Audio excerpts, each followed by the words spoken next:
Florida's Space Coast, this is your career. Welcome to Your Career. I'm Debbie Featherston, your host, and with me today is Jay Forte. And Jay, I'm delighted that you're here. Tell our audience a little bit about your company, the Forte Factor. The Forte Factor, The right? Forte Factor, and what you do. So the Forte Factor, somebody's Forte Factor, is their forte, their strength. So a colleague friend of mine said, why is that not the name of your business? I had another name of a business, and they said, that's where you should be, because you're all about helping people figure out what their strengths are. Yeah. And you were actually born with the right name, so your career kind of came out of your name. So the Forte Factor is a coaching and education and training business that helps organizations encourage and grow the talent in their businesses by helping them connect more with what their core abilities are. Yeah. So that we start to have the conversation about what strengths are, what talents are, how do you employ them in the workplace, and based on that, how do you then create a path for yourself in the organization or outside of an organization? But it comes from knowing what your, quote, Forte Factor is or what your strengths are. I love it. That's great. Yeah. Nice play on words. Yeah, I like that. I like Oh, that that's one. a beauty. Yeah. Good friend there. Well, I'm curious what your approach is, because really what we're talking about is talent development. Career development, talent development. I mean, that's what we're really talking about here. Yeah, it really is, and I'm glad that you phrase it that way, because before we used to talk about skill development, and though there is that in the workplace, really what we're most focused on in today's workplace is how do we help the employees who were there discover, develop, and use what they came packaged with. Thus, now we get back to what that Forte Factor is. What are your core strengths? And we find that most people don't really know them, so that they're making choices in the workplace or they're making choices in life that don't really align to where they are. So when we talk about talent development, that's exactly what we're talking about. What are the talents that you came with, and how do we amplify them? How do we turn them into strengths? And the first part of that is awareness. How do I help you figure out what it is you came packaged with? I think that is really, from my experience, spot on. Because if a person isn't self-aware of what their God-given talents, strengths, capabilities are, then they're not going to be able to know how to leverage them, and where they're not going to recognize opportunity. That's precisely what's going on. And the reason why it all happened was, we used to be in the industrialists. We used to be, in the industrial age, we're manufacturers. And then about 30 or so years ago, much of manufacturing moved offshore. And the economy that came in behind it is today's economy, a service economy. So fewer and fewer employees are behind machines pulling levers. More and more employees are face-to-face or phone-to-phone with customers. And if you're not good at what the job requires, or you don't like it, in fact, you don't like it, the customer knows it right away. You bet. Today's workplace is entirely different, because the moment you're in front of someone, in this moment, you have to be present enough to know what that person wants, how they want it, when they want it, and all that in order to create the experience that needs to happen. Well, not everybody thinks the same, and not every job needs what it is that you do best. So for a critical part for all organizations is that they now hire based on talent. And if you are bringing talent in, then it must be part of your responsibility to develop it, which says, what did I need you to come in with? But at the same time, how do I help you get better all the time? Because if I help you with that, then what happens is you, first of all, show up in a more significant way. And secondly, you feel the connection to the organization, which is huge when it comes to retention, and I'm sure that's something we're going to talk about. Absolutely. Because engagement and retention are tied into alignment. Am I in a job that needs what I do and like best? And that's a conversation we never used to have. And the reason why organizations struggle is that's a conversation they're still not having. What's really the role and the responsibility of the employee in this process? And are there other responsible parties? Yes, and it's a great way to look at it. The two parties that are responsible are both the organization or the manager. We need to talk about that in a big way. And the employee. The employee, it's imperative that they be more self-aware than they are.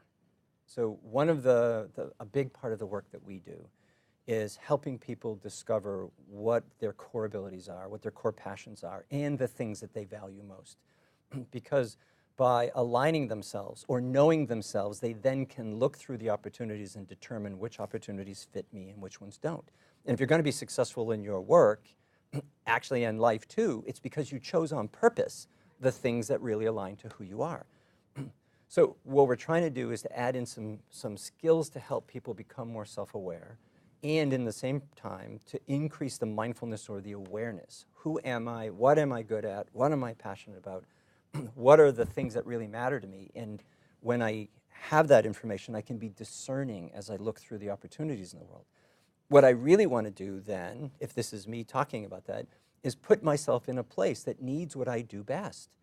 And many people in today's job market are still bouncing from job to job to job because they have not done that fundamental thing. So the thing you asked was, what are employees really responsible to do? Become more self-aware. Well, how do you do that? Well, a big part of that is learning. The expression we use is, how do you tune out to tune in? Your answers about you are on the inside, not on the outside. And this constant flow of information we get from the outside distracts us from doing our work about figuring out where our core abilities are. There are assessments, there are tools to help articulate the way your brain processes, the way you connect or don't connect, if you're an introvert or an extrovert. Are you more independent or more supportive? Whatever the attributes are, knowing that doesn't limit you. In fact, it actually creates opportunity for you, because now you can choose more wisely what fits you. And if you could match those two pieces, how well do you know you, how well do you know your world, and put the two together, you create the opportunity to play to what it is that you do best. So each of us have a primary responsibility of knowing who we are, what we came packaged with, and where in today's world should we use it. That responsibility, many people have abdicated on that by letting the world around them try and fill in those blanks. So our starting point in all my coaching as well starts with tools to help people become more self-aware. With that information, you can really be intentional about the things that are going on around you and say what's for you and what's not for you. It's equally important for you to say what's not for you as it is for what is for you. And part of the reason we have challenges in the workplace, not just on performance, but in the talent development side, we are trying to develop talents of people who are in roles that don't fit. So it's another one of the challenges that are going on as we migrate to this new type of workplace that we're in. I think that's great. And how long have you seen, how long is it, in your opinion, and based on your experience, how long have we been moving towards this new organization? I mean, we're both in this field, but I'm just curious. What do you think? Yeah, it surprises me we are still migrating. I mean, this is 35 years of moving away from things we knew to be true, the industrial age and the skill and experience mindset. I still see it because most resumes that are sent in nowadays are skill and experience resume. How is that meaningful in a talent world? Right. So the information you're sharing with an organization isn't the information they need in order to assess whether you're the right choice. So we have some old habits. And the habits, we do them most of the time because we're unaware. So our starting point in all of this discussion is, how do you become aware? Aware of you, aware of what's going on in your workplace, and aware of the opportunities. Some are for you, some are not for you. How do you have the loudest voice in choosing that? And not your parents, and not, you know, the pressure of your school friends or your college or things. You have to wake up each day doing this and doing it well. What is that for you? And so therein creates the responsibility. How have you done your work about you coming into the workplace? And we find that most people haven't. Yeah, got to help them discover their passion, right?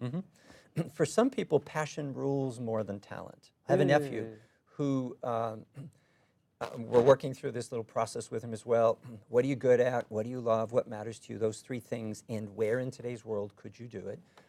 And we find that he's a pretty talented kid, but he moves by passion. If he's not interested in it, doesn't matter how good he is at it, it doesn't make it onto his view at all.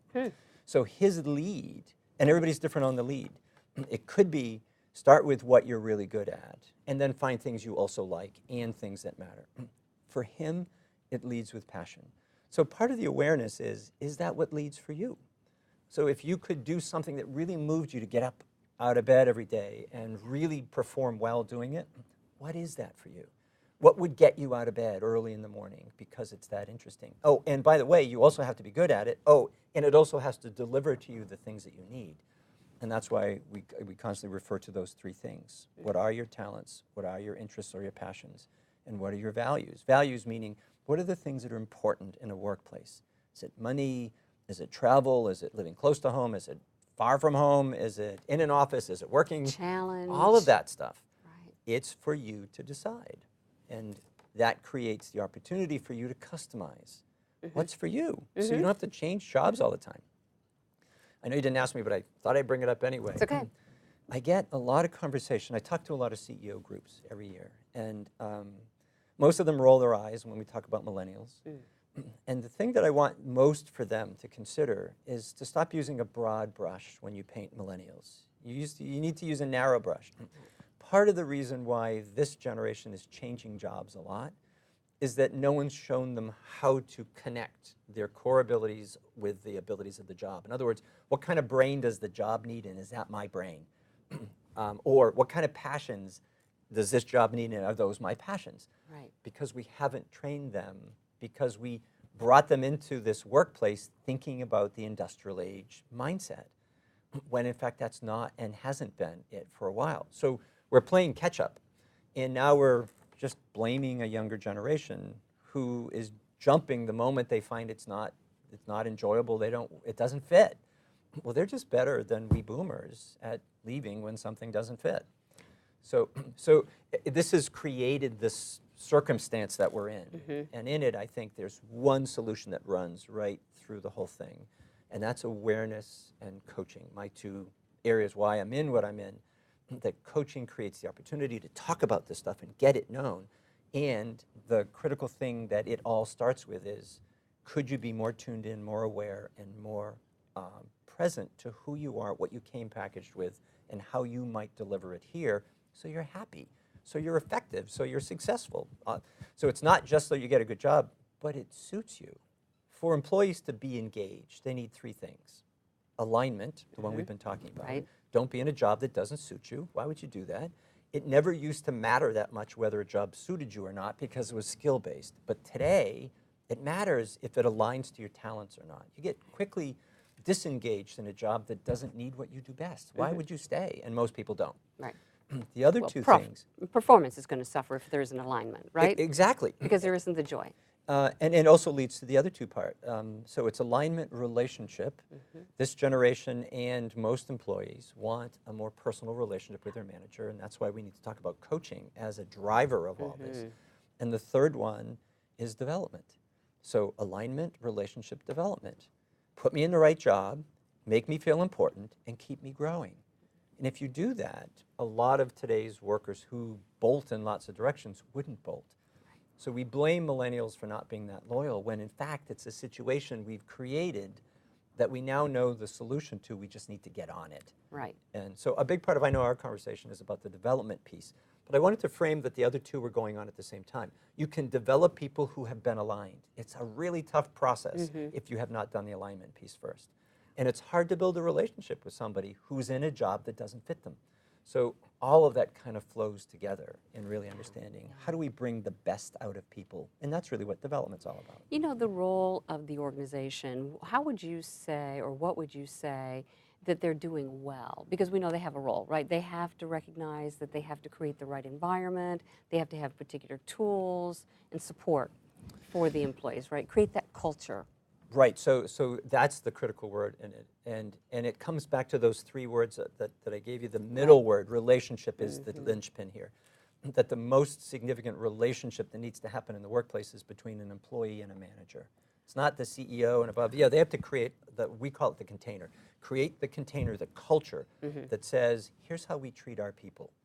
So a development culture, a relationship culture, is one where managers learn how to be less manager-like and more coach-like. That they ask more, that they guide more, they support more. In fact, the 4 core skills we teach any manager as they're becoming more coach-like is observe, question, listen, and guide. So pay attention. Who is this person? What do they need? What are they good at? What do they love? What matters? Who are they? Ask a lot of questions. Stop telling. Start asking. Let them take their brain out for a spin, you know, and use it.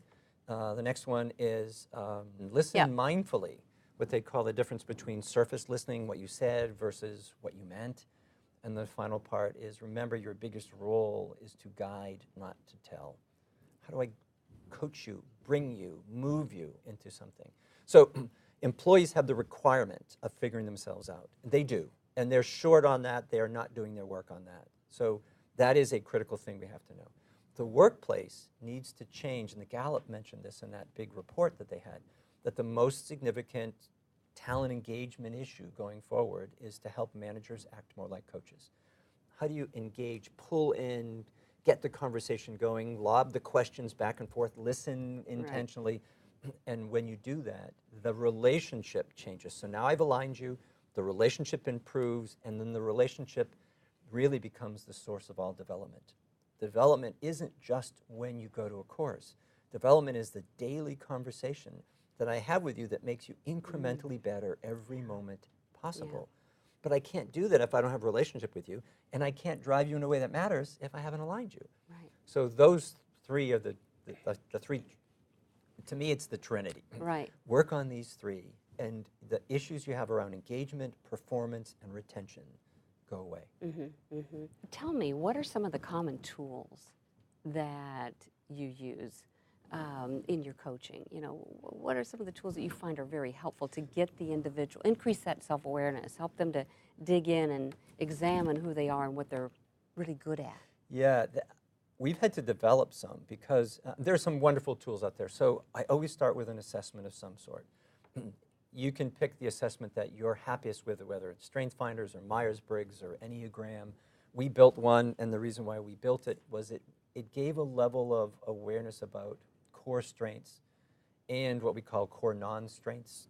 Look, if you're going to be really good at being driven and focused and competitive, then I bet you're not that much of a listener. You know, it's the other side of the strength. So we were building one that gave us language, so we could give you language.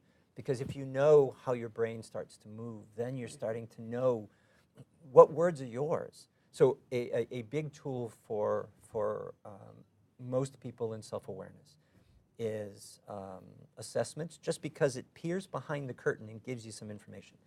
The other thing we have the most success with, and we use this in 2 colleges, helping both programs are college programs or programs around entrepreneurship. Because truly great entrepreneurs are very self-aware and very world-aware. So there's the word again. So there's great awareness. We give them 3 banks of questions. And the questions are: when you were younger, when the world didn't influence you so much, what were you good at? What were your hobbies? Who were your heroes? If you could remember back when you were less influenced, when you were more authentic, what did it look like? The second bank of questions, and these are just another tool, for the you who's here right now.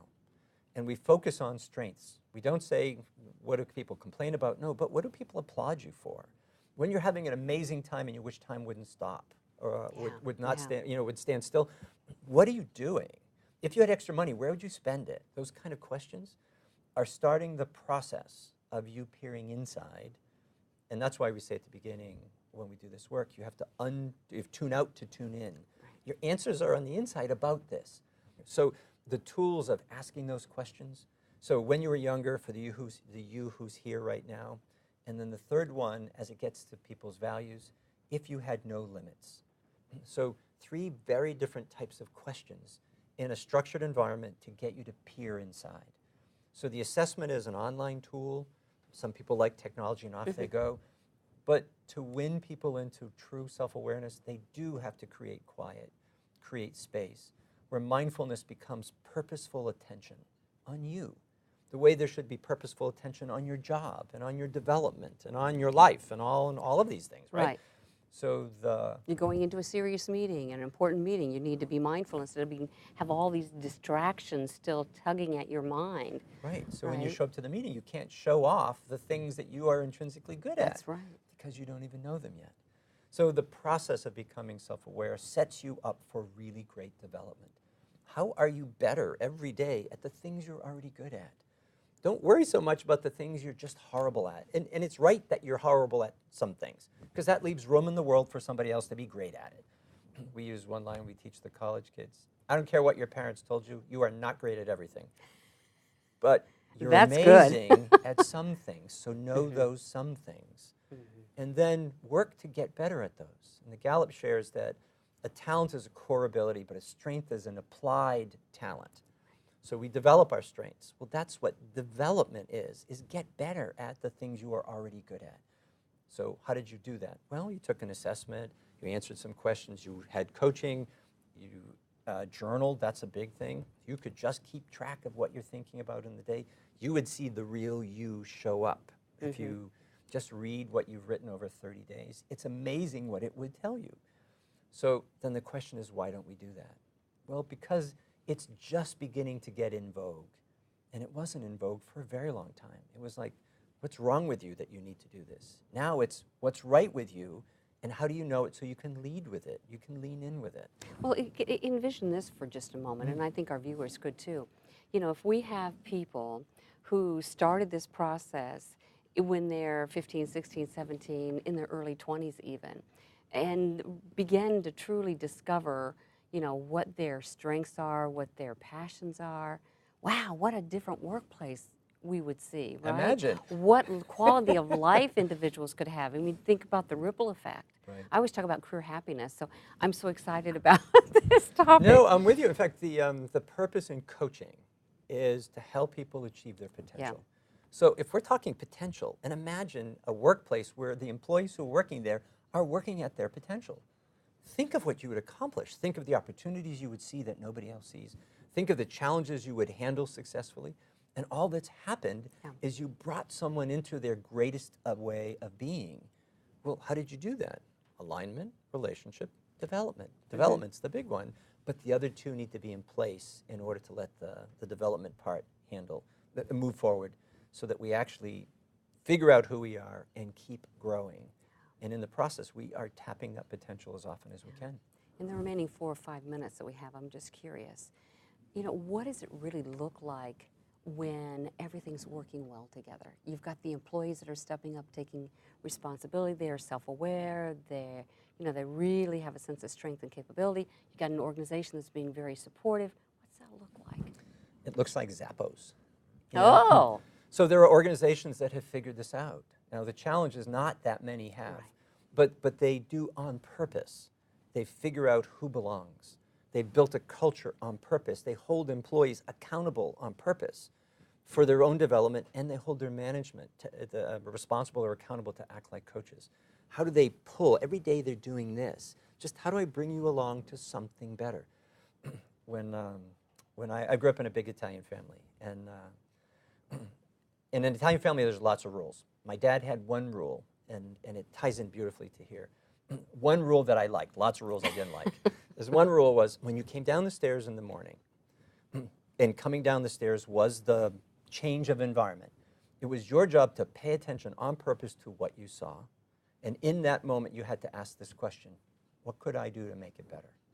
That was the rule. So as you saw new things, first of all, you were tuned in. Secondly, when you were tuned in, you had to always improve it.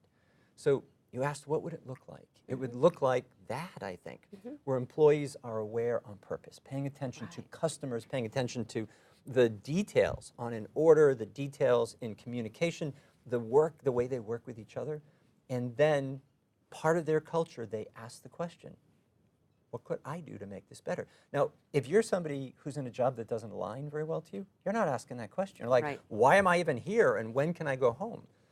But if this is your thing, and you are in relationship with your manager who really values you as a person, and you are working on always getting better, then you do ask those questions. So why are they so few and far between? Because it's a big change from where we were. I don't think it's hard, it's just different. So I think it's disciplining the mind a little bit, and it is understanding that it's now my responsibility as an employee, right? And if I can see that it's a win-win, I'm benefiting, I'm going to be successful, I'm going to have greater joy and happiness in my life. My career, when I look back 10 years, I'm going to be really excited about where I was, and yet even thrilled about where I am today, because it's intentional. I meant it. And that's yes, the thing. How many things do we do out of habit? And just because you did it out of habit, maybe you'll choose the same thing, but this time you chose it. I did it on purpose. And that's, to me, the big phrase. did I do it on purpose? I thought about it, I saw my options, I chose this one on purpose, and then I did it because I meant it. Right. That's the point that we're trying to get Yeah, to. absolutely.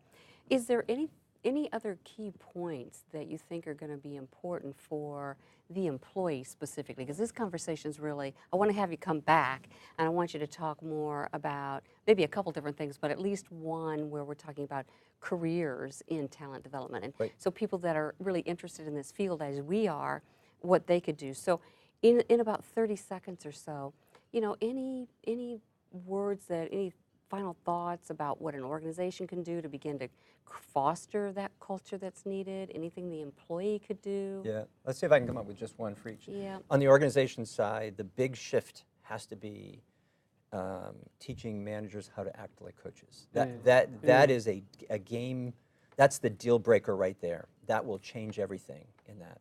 On the employee side, it's the awareness that it is up to you to move yourself through your career. You can't look to your parents, you can't look to your school. You have to look in the mirror and say, I made this happen. And this younger generation hasn't always been given that guidance. So that would be the big thing. You own this and act like a coach, don't act like a manager. Yeah. Well, Jay Forte, thank you for being My here. pleasure. I appreciate it. I hope everybody goes out and gets your new book. And it's called The Greatness Zone, if I Greatness remember Zone, correctly, right. right? Well, thank you very much for being here. On behalf of my guest and everyone here on the set, thank you for watching. And remember, be career happy. More information about this program is available online at millermediagroup.org.